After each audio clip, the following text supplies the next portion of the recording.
Oh, is it going? Tim Krupar, welcome to SongCrafters. Thank you, Dennis. You know, by my messages back and forth on Facebook, I've been trying to get you to come down here for some time. It just dawned on me a while ago that of all the local singer-songwriters, you're the one that was missing in action from SongCrafters. But I also wanted you to be here because of all the many singer-songwriters. You have there's more cerebral social consciousness in a lot of what you do. And I just wanted to ask you how it came about, past influences, what has led you to your particular style.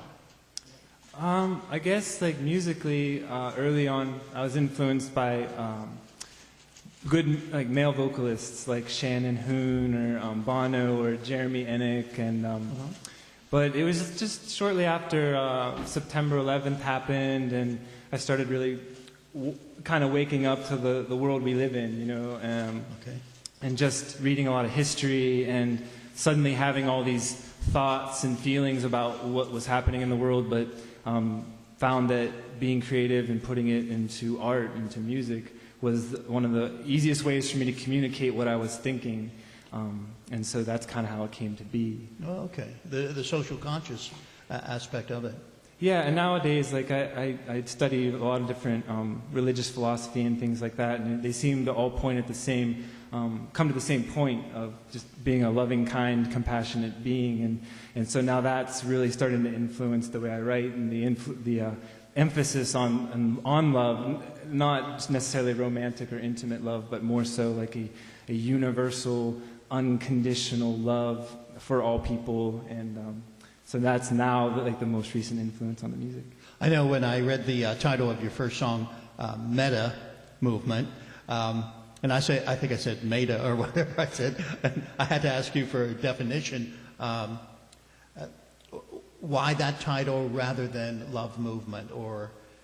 I guess it's like poetry, you know, some alliteration, and like. Okay, yeah. But Meta, like I worked for a company called Satori Movement out of California. It's a really great, like eco, organic, super conscious skateboard company, and they were called Satori Movement, which means to realize. And then there's a band out there called Karuna Movement, and Karuna means to have compassion. Like, so it's this compassionate movement.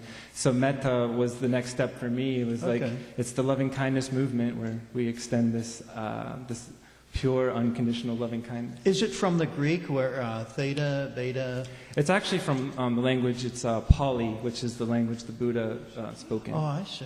That's very interesting too. Speaking of which, you know, the religious aspect, I don't want to say, you know, overnight that you became religious or whatever, but was there one point, or let's say spiritual rather than religious, one point, a turning point where you started, do you meditate? Yeah. Meditation? I was introduced to transcendental meditation like 3 years ago, but around that time I realized there's a really weird moment where I was like standing and I was intoxicated, and I was smiling, and like this big huge smile, and then suddenly I was like, man, you're not really happy.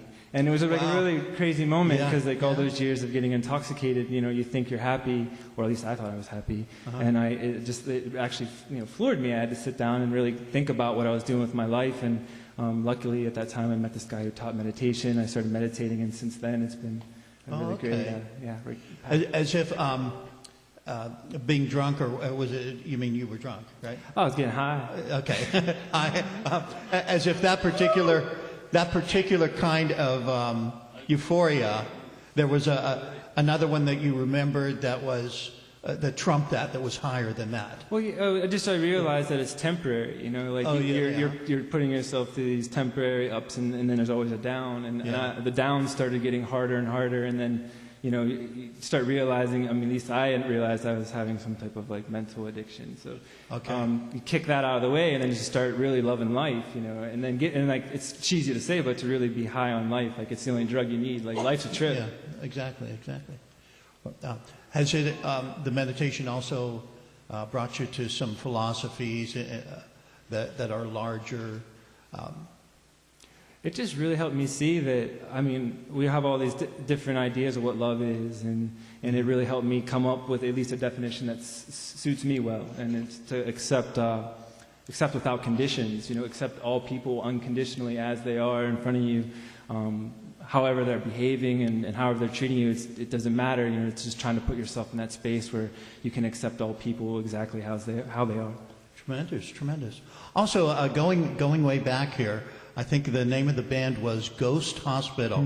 Yeah. I think that might have been the first time that I realized you were a musician, because I'd stopped in the skateboard store a couple times, but my nephew's band also played that night. Yeah. But one thing about Ghost Hospital, you played bass, right? Correct. You played bass. Yeah.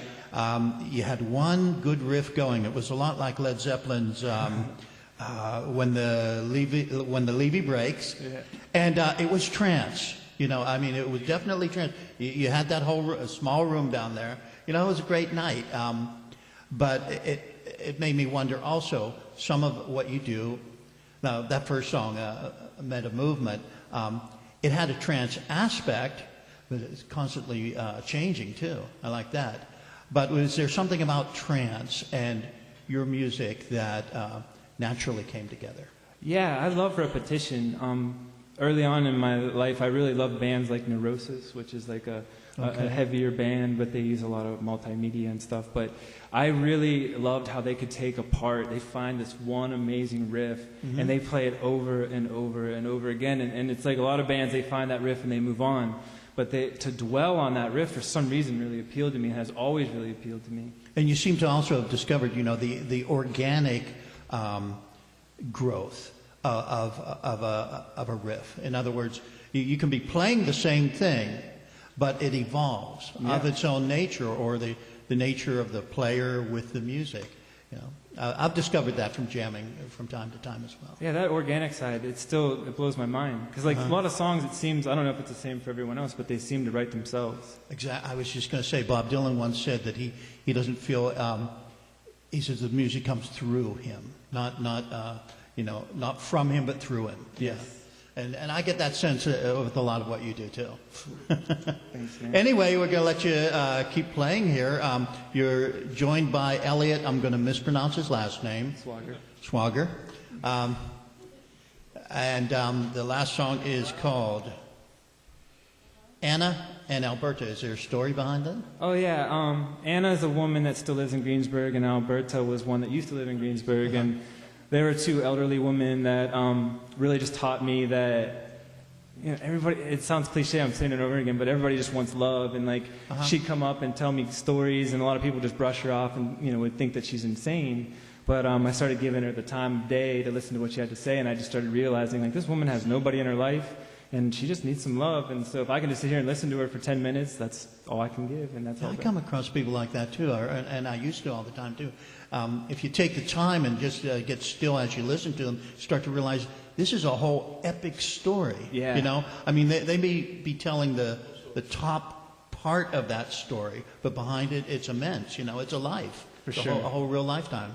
Anyway, it's a pleasure having you here, Tim. I'm glad you finally made it. Thank you, Dennis. Let you play some more music. Thank you. Thanks. Thank you.